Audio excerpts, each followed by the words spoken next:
Welcome to Ag Matters, covering positive agriculture stories from across Alaska on Big Cabbage Radio. Hey, it's Tandy with Ag Matters Radio, and I'm really looking forward to our show today. Today we get to talk to Ken Hoffman again. We've talked to him a couple times. He's the executive director of the Mat-Su chapter of the Alaska Farm Bureau. But today's talk is a little different. We're actually going to be visiting with Ken while he's in Juneau. So we're going to talk about what he's been doing down there. Welcome to the show, Ken. Hi, Tandy. How are you? I'm good. We're glad you were able to get on the show. So tell us a little bit about what's been going on in Juneau. Yeah, no problem. So I'm down in Juneau for the Food Security Week. We have Farm Bureau members from across the state. We have members from the Institute of Agriculture, Natural Resources and Extension, so Jody Anderson. We have food policy councils here. We have members of Food Bank here. We've been doing this for a couple of years now. We meet in Juneau and we advocate to all the politicians to help support agriculture. And this year is very exciting. As some of your listeners might know, that the Governor Dunleavy about a month ago had an EO, or an executive order, to begin the Department of Ag. And so we were going through the legislative offices one by one trying to advocate for this. We are all in support. And overall, it's been positive, but there are some pushback. And so we've just been answering questions and helping people understand our needs. Well, I think that sounds good. So I want to back up just a second because I have to ask, what exactly is Food Security Week? That piques my interest. Yeah, again, so Food Security Week, that's what we call it. It's basically folks who are involved in the food system for Alaska. So we have, again, Farm Bureau, the producers of the food. We have Food Policy Council, who help with a lot of the political matters. And then we have Food Bank, who, of course, take in the donations from food producers and help with the communities in need. And, yeah, we've just been doing it for a couple of years now. It's been a lot of fun. Well, I think it sounds like you guys are making some serious progress. So what kinds of things were discussed while you were there? So for the Farm Bureau, since I'm a member of the Farm Bureau, I can touch on our priorities.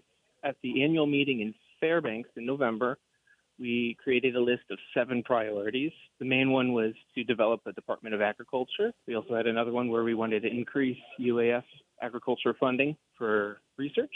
We had a couple others that had to do with land leasing, some very specific matters. But the main one for many, many years has always been Department of Ag. And since we were so close this year, this is the first time we've had a glimmer of hope. That, again, was our main push. So what's it going to look like if there's a Department of Agriculture in the state? Because we currently don't have one. Is that right? Yes, we are one of 2 states in the union that do not have a Department of Ag. The other one is Rhode Island. We have a Division of Ag, which is housed within DNR, the Department of Natural Resources.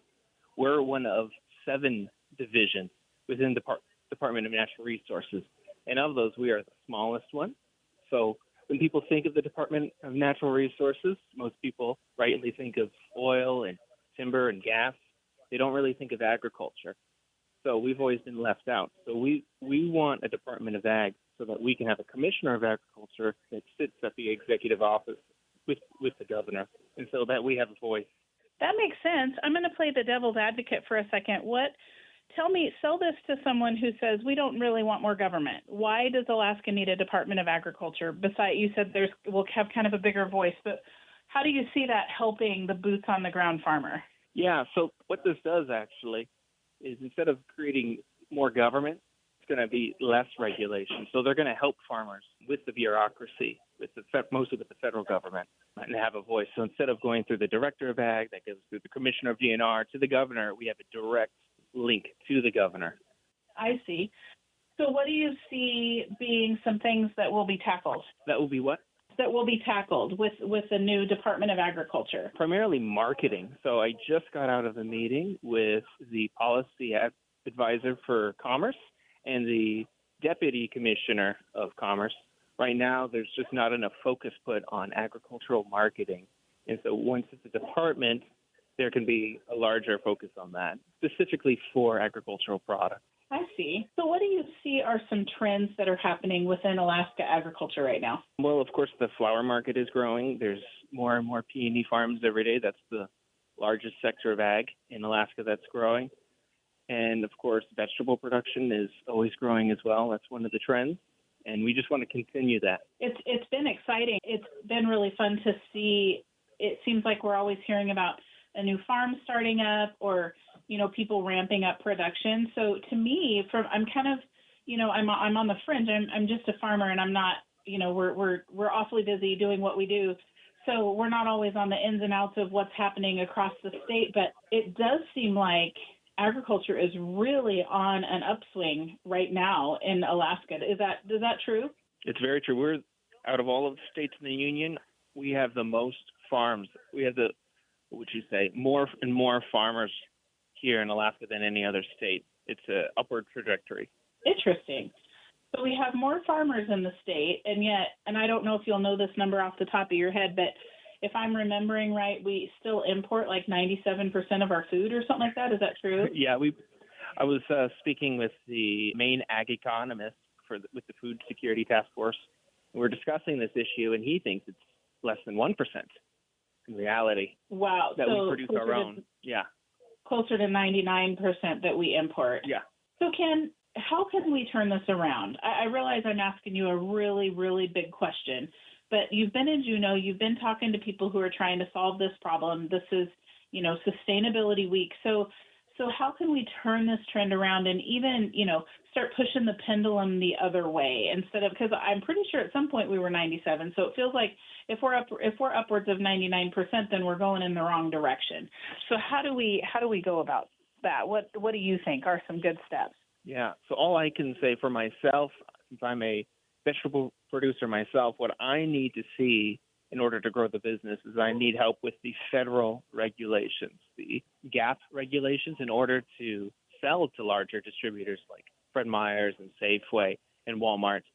And so that's what we really need help with. If we want to help our state production, the state needs to help us tackle the federal regulations, the federal rules.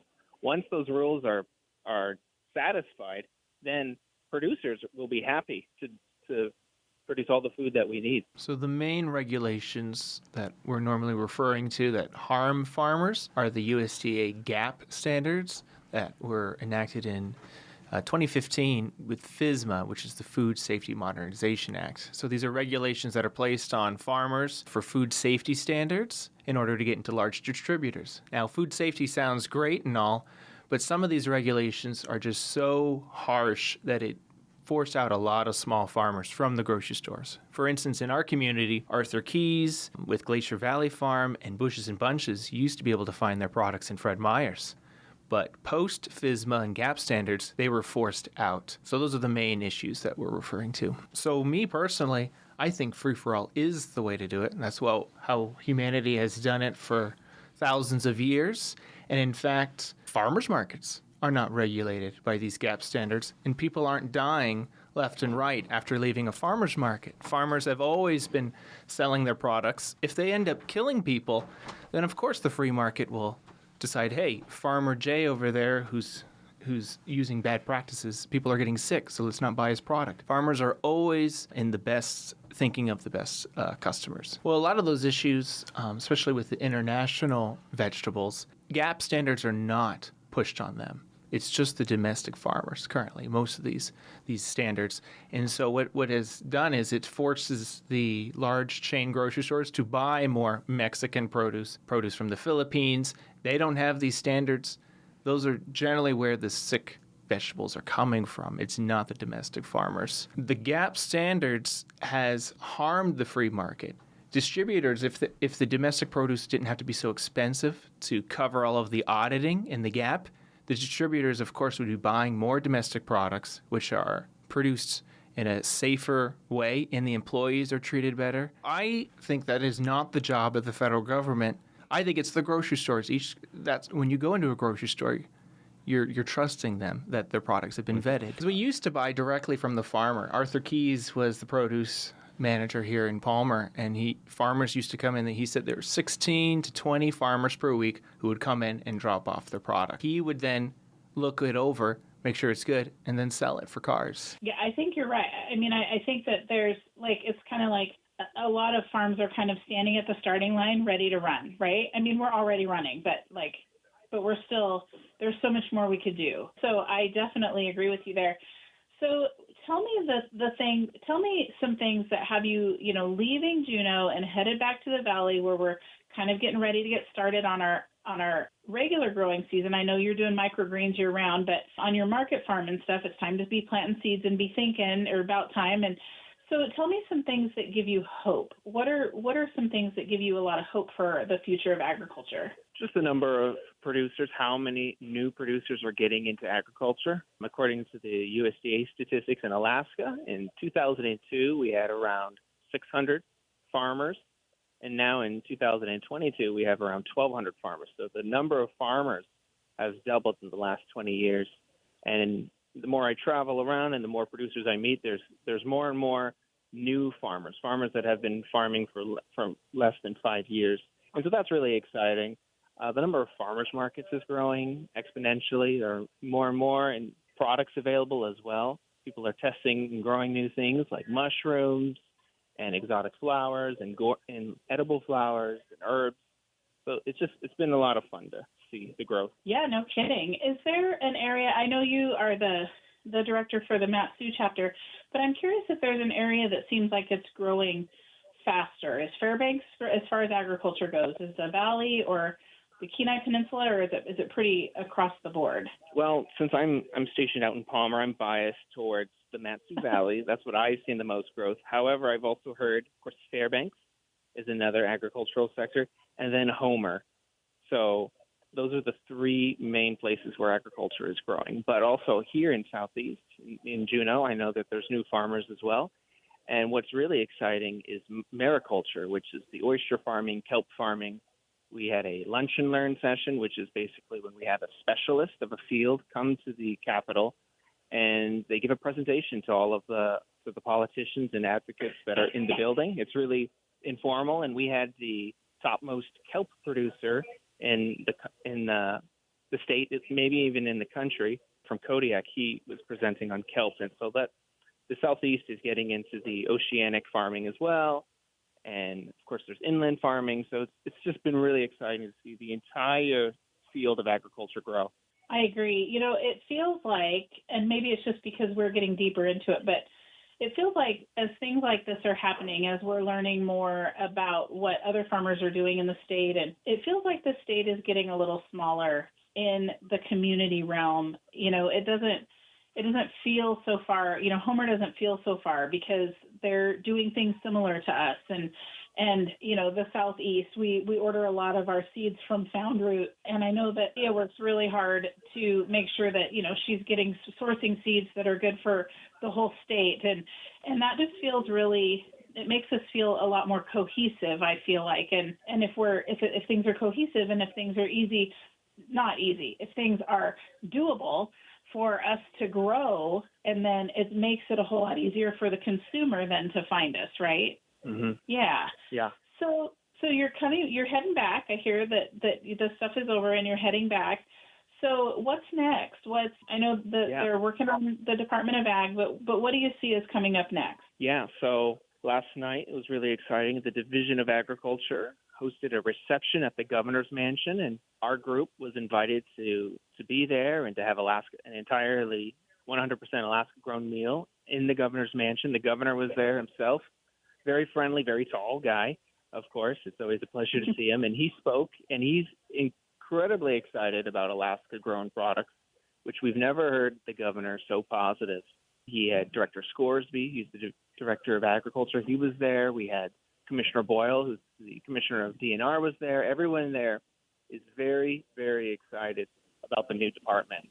And we need that excitement to trickle down to the rest of the legislature. And most of the senators and representatives, I would say, are positive about the concept of the idea, but it's the budget that's difficult for them to swallow. So what I recommend is all of our listeners to contact our senators and representatives and to let them know that farmers want the Department of Ag and that we need the Department of Ag so that we have a voice in perpetuity.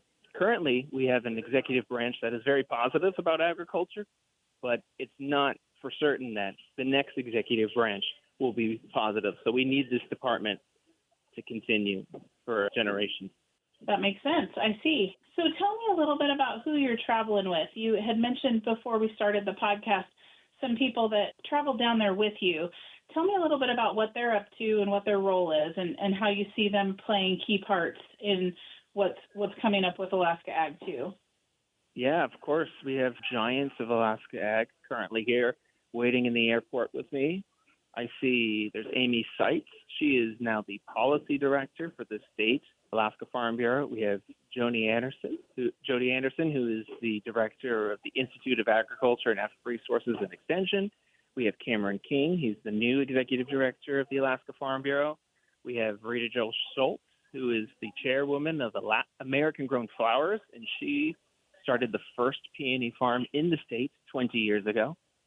And we have the executive director of the Food Policy Council, Robbie, here as well. So there's a lot of giants here. Yeah, and a lot of voices who have their boots on the ground with ag. I think that's super important that these are people that aren't just, they're not career politicians, although that's not bad, but they're also getting their fingers in the dirt. And I think that's super important too. So it sounds like you guys really worked hard. You are accomplishing a lot. And yeah, I'm looking forward to seeing where things are going. Ken, what's next specifically for the Farm Bureau? What do you have coming up this spring and summer? Yeah, so I'm the director of course, the Mat-Su chapter, and so our chapter is having our annual meeting in the Palmer Train Depot on March 19th. Dinner is included, and we'll talk about all of our new programs that are coming up, such as one of our programs is called GIMBY, which stands for Garden in My Backyard. It's a program for farmers to teach gardeners how to grow better produce. So that's one of our main programs. We also have an event called Drive Your Tractor to Work Day coming up in May. And then, of course, a couple other summer projects that we're still developing that we'll announce at the annual meeting.